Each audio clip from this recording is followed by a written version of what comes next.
הייתה כתבה בידיעות על הלן בבוטון הזה, שאתה מתלהב ממנו, מסתבר שזה כזה.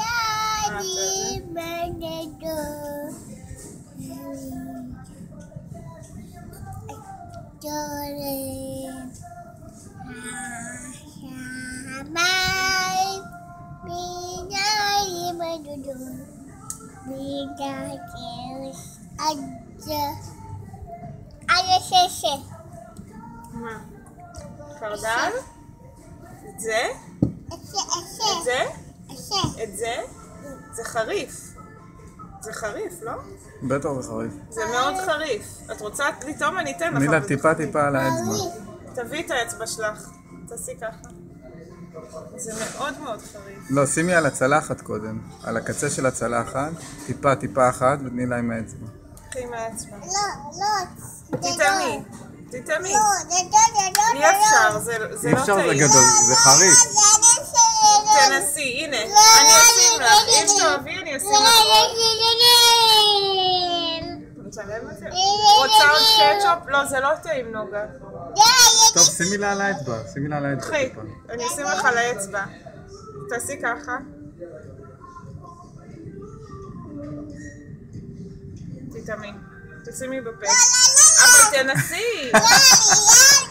אני לא מבין מה היא רוצה. היא רוצה שאני אשים לה הרבה. שימי בפנים את הצ'יפ. שימי לך טעים, אני אשים לך עוד.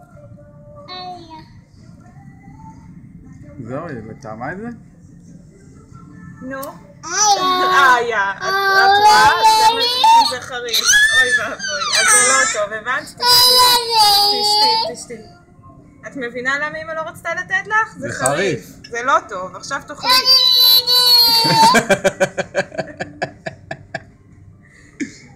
זה לא טוב, זה עושה כואב בפה, הבנת? אבל היא לקחה הרבה? זה חריף, לא, היא לקחה... אני עושה מים. תני לה מים, מילה. לא, קרים היא רוצה. זה קרים? היא חולה, עדיף שהיא תשתה משלה. אני אשתדל. עכשיו תאכלי. טוב, רק תמחקי לה את זה משם מהצלחת. אין פה מפיות שם. תמחקי עם זה, נו, בסדר, תמחקי עם זה. זה הכל. עכשיו, בעיקר שהבינה והיא לא מבקשת את זה יותר. זה היה הניסיון הראשון לטבסקו. נוגה, אז מה אומרים על זה? מה אומרים על זה? זה טוב? זה טוב או לא טוב? זה עושה טוב בפה או לא טוב בפה?